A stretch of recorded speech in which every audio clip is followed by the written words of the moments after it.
च सुरेन्द्रे च कौशिके पाद संस्पृशि निर्विशेष मनस्काय श्री वीरस्वामिने नमः। आर्हत वाङ्मय में कहा गया है, नतम अरी कंठ छित्ता करे ई, जंग से करे अपनिया दुरप्पा, से नाहि ई मच्चु मुहम तुपत्ते, पच्छाणुतावेण दया विहूणो। दुनिया में शत्रु भी कोई हो सकता है, मित्र भी होता है। शत्रु जब अवसर मिलता है तो वह नुकसान भी कर सकता है, परंतु निश्चय और व्यवहार ये दो दृष्टियां हैं। इन दो दृष्टियों से अनेक बातें सुस्पष्ट हो सकती हैं। कौन सी बात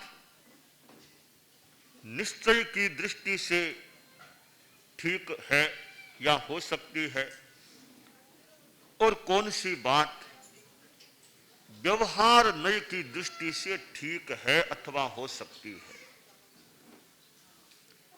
दूसरा कोई आदमी शत्रु है,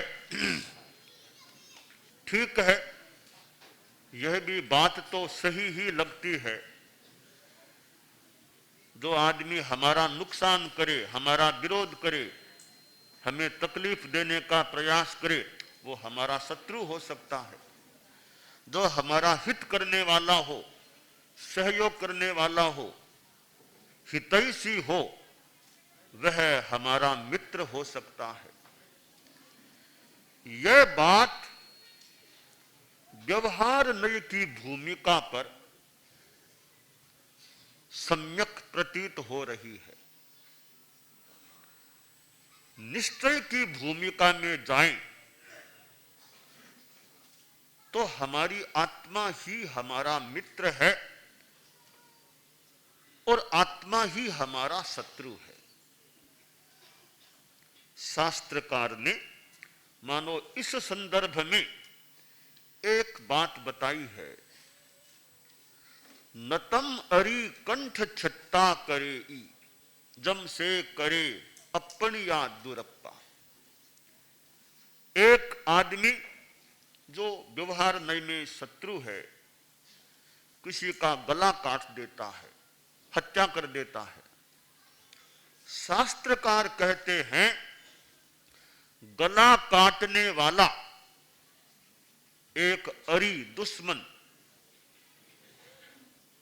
उतना नुकसान नहीं कर सकता जितना नुकसान दुरात्मा बनी हुई हमारी आत्मा हमारा नुकसान कर सकती है। कोई गला भी काटेगा तो ठीक है, एक जीवन समाप्त कर दिया, और इससे ज्यादा क्या होगा। एक जीवन को समाप्त कर दिया, परंतु हमारी आत्मा तो हमारे कितने जन्मों को खराब कर सकती है। दुरात्मा वह बन जाती है। तो यहां बड़ा दुश्मन हमारी आत्मा ही बन सकती है। जो दुरात्मा आदमी है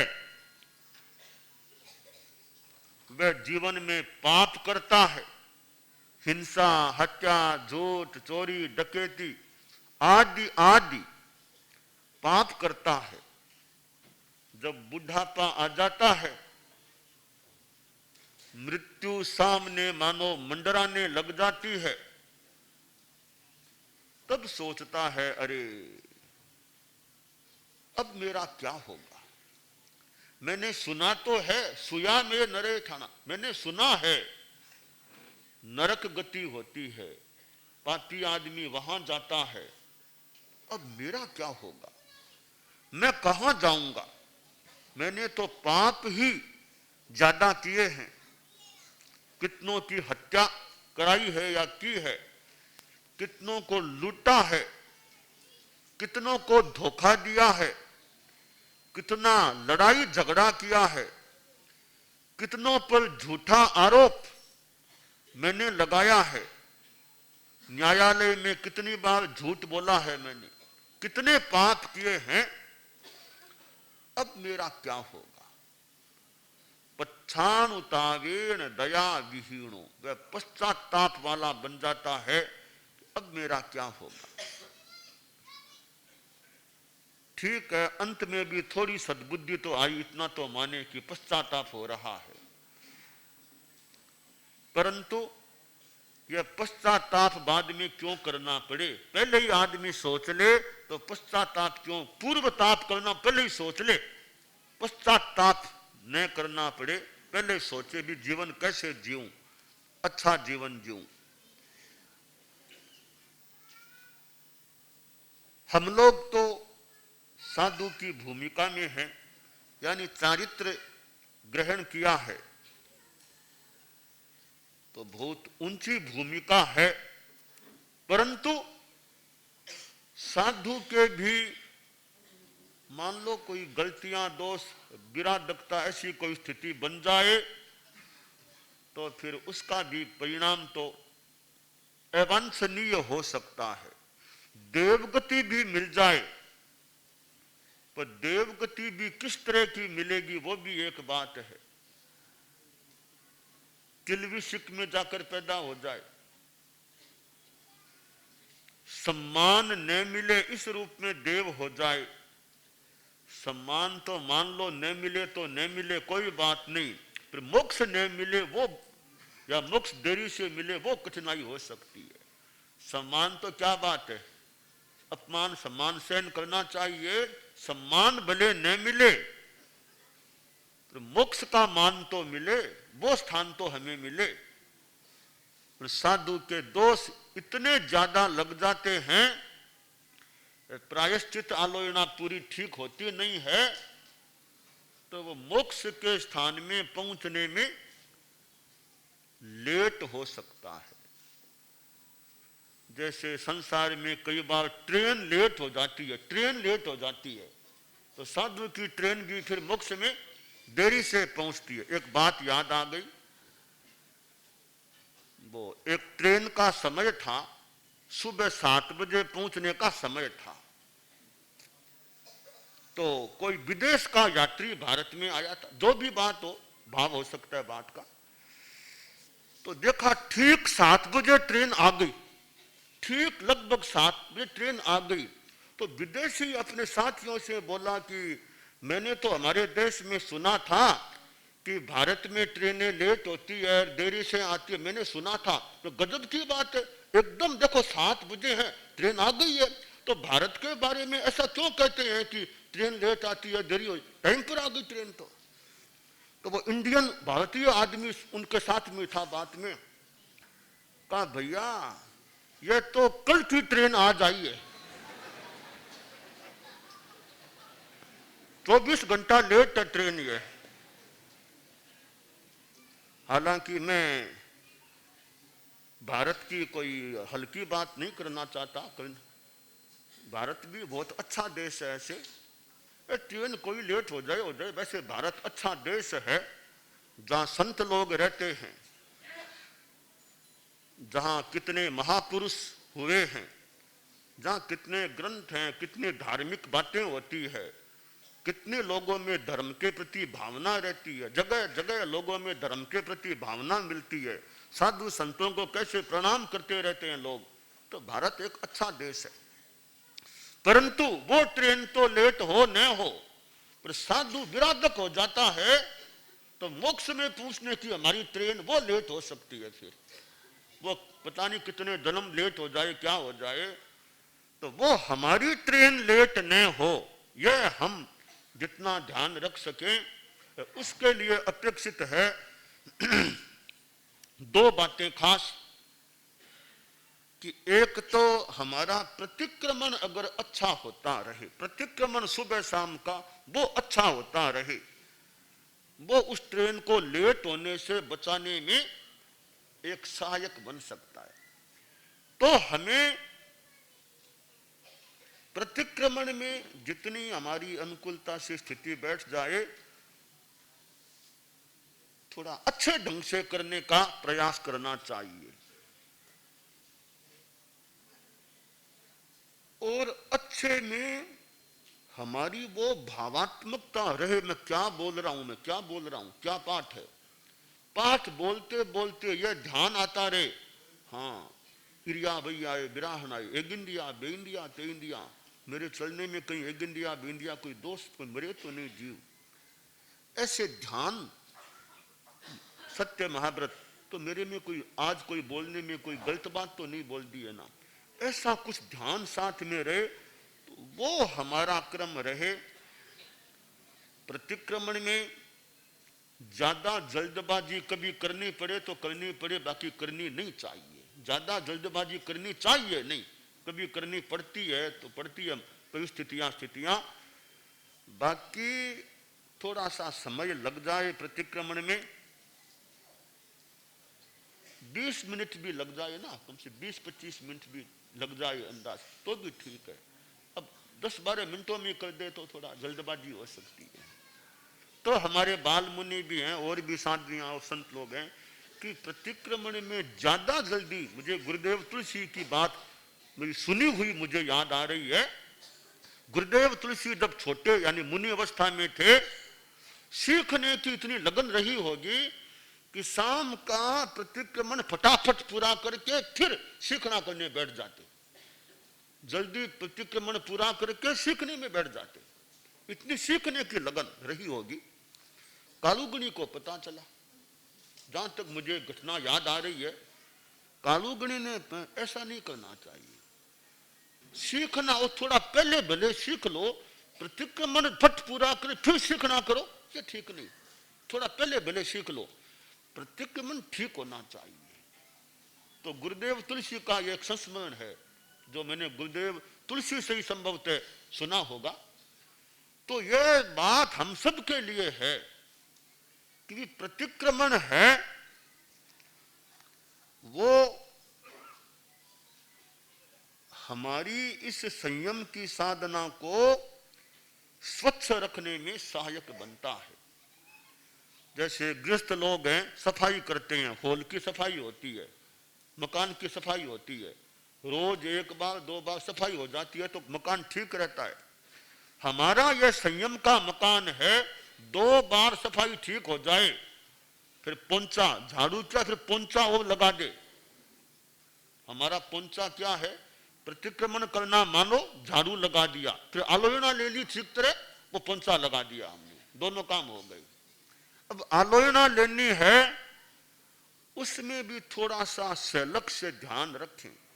एक तो रोजमर्रे में ले ली, एक आज और कोई विशेष लग गया हो, आज पृथ्वी काय का संगठा हो गया हो, आज रास्ते में वो ध्यान देकर, आज और कोई दोष लगा हो, आज बिना पढ़े कोई चीज रह गई हो, वो ध्यान देकर उसकी और आलोचना लेता रहे, तो वो संयम की हमारी चद्दर कह दें, मकान कह दें, उसकी सफाई बढ़िया हो सकती है।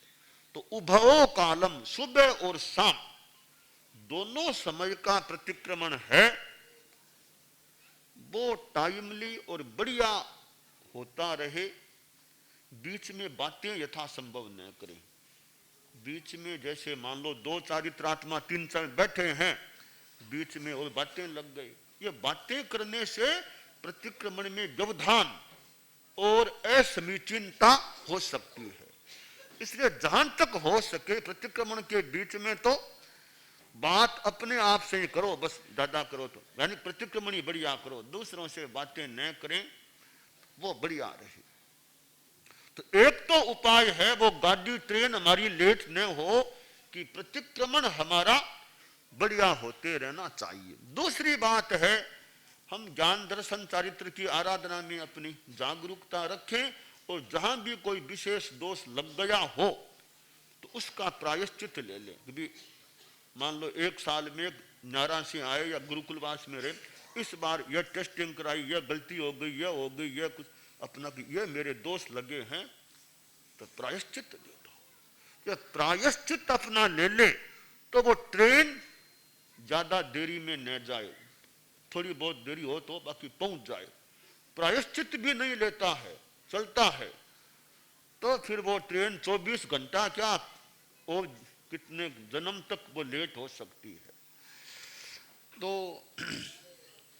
प्रतिक्रमण बढ़िया हो जाए, भाव प्रतिक्रमण, और हमारी ज्ञान दर्शन चारित्र की आराधना में जागरूकता भी रहे। कहीं जो प्रतिसेवना कुछ हो जाए तो उसकी आलोचना प्रायश्चित होता रहे। इसके अलावा फिर जितना स्वाध्याय आदि आदि जितना करें वो उतनी निर्जरा का काम हमारा और होता रहे। तो ये आत्मा हमारी इस प्रकार दुश्मन बन सकती है कि हमारे मोक्ष में जाने में यह दुरात्मा या दोष वाली आत्मा हमें लेट कर दे। गृहस्थों के लिए भी यही बात है। पापों का आचरण, आसेवन, विचार वैसे खराब होते हैं तो आगे के जन्मों में भी परिणाम भोगना पड़ सके। यहां भी परिणाम मिल जाए खराब, आगे के जन्मों में भी खराब परिणाम मिल जाए। श्रावक है तो मोक्ष जाने के लिए कितने कितने जन्म करने पड़ जाएं बीच में, आत्मा में दुरात्मापन आ गया है। तो हम लोग जयपुर में हैं और यह प्रांगण आचार्य श्री महाप्रज्ञ जी के चतुर्मास का यह चतुर्मास स्थल है। हमारे कितने कितने संत हैं जो उस चतुर्मास में, हम लोग कितनी साधवियां हैं जो गुरुदेव महाप्रज्ञ जी के चतुर्मास में, हम लोग यहाँ थे, साधवियां अन्य स्थान में प्रवास करती थी, तो यहाँ तो आना जाना होता ही था साधवियों का भी। तो यह गुरुदेव महाप्रज्ञ जी का प्रथम चतुर्मास का यह आचार्यों में प्रथम चतुर्मास आचार्य श्री महाप्रज्ञ जी ने किया।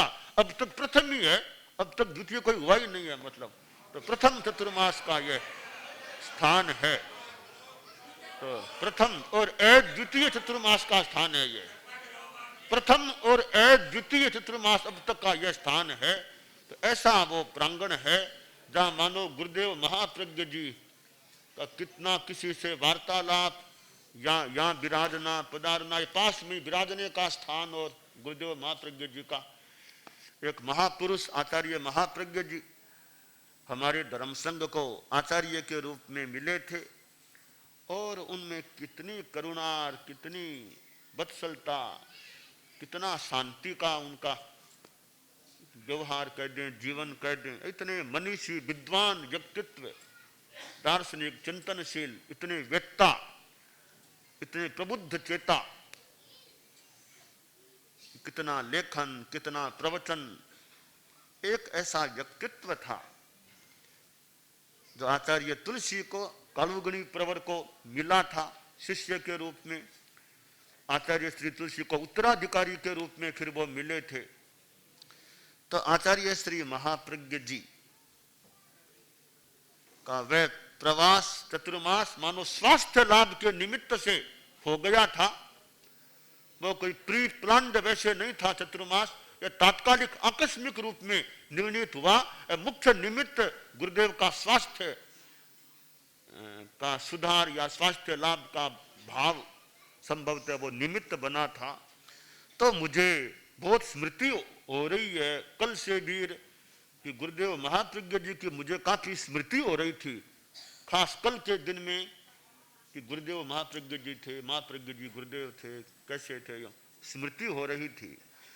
तो स्मृति ही कर सकते हैं और स्तुति कर सकते हैं, बाकी साक्षात तो अब उस रूप में तो है नहीं। अन्य किसी रूप में हो तो वो ज्ञानी गम्य बात हो सकती है, होंक न होंक जो भी। तो जयपुर में इस अणुविभा में प्रवास हो रहा है और श्रद्धेय मंत्री मुनिश्री का भी यही, मंत्री मुनि का तो यह स्थान यही है, प्रवास का भी और प्रयाण का भी, महाप्रयाण का भी स्थान है। और मंत्री मुनिश्री के भी स्मारक में आज थोड़ा विस्तार से अवलोकन करने का, देखने का अवसर भी मिला, वहां जाना भी हुआ। और मंत्री मुनिश्री का भी अपना व्याख्यान का भी एक उनका तरीका था। फोटोज देखे, उनके युवा अवस्था के भी फोटो थे, वृद्धावस्था के भी फोटो थे। ठीक है, उनका अपना एक व्यक्तित्व था, मानो कुछ दबंगता, निर्भीक, वो जो भी एक वो उनका था। प्रवचन का उनका अपना एक आकर्षक, उनका प्रवचन एक मानो आकर्षक प्रवचन होता था। तत्वज्ञान में उनका विकास था। 13 पंथ दर्शन के व्याख्याकार में उनका नाम लिया जा सकता है। 13 पंथ दर्शन को समझाने वाले, बताने वालों में, क्लास लेने वालों में उनका नाम एक प्रमुखतया, जहां तक मेरा आकलन है, संतों में तो उनका नाम विशेषतया लिया जा सकता है। ऐसे अनेक, ज्योतिष में भी, हमारे धर्म संघ में तो ज्योतिष में मूर्त, जो गुरुदेव महाप्रज्ञ जी के समय वीर बाद भी मूर्त और पूछना होता तो मुनिश्री का सेवादान मिलता था। तो ऐसे अनेक गुणों से संपन्न मंत्री मुनिश्री थे। और इधर हमारे परम पूज्य दयाचार्य तो जैन श्वेतांबर 13 पंथ के एक मानो धर्म संघ की व्यवस्थाओं में परिष्कार लाने वाले थे। उनकी तो क्या गरिमा गाएं। जय हो कल्लो सुत विश्रुत, जय महाराज री विजय हो,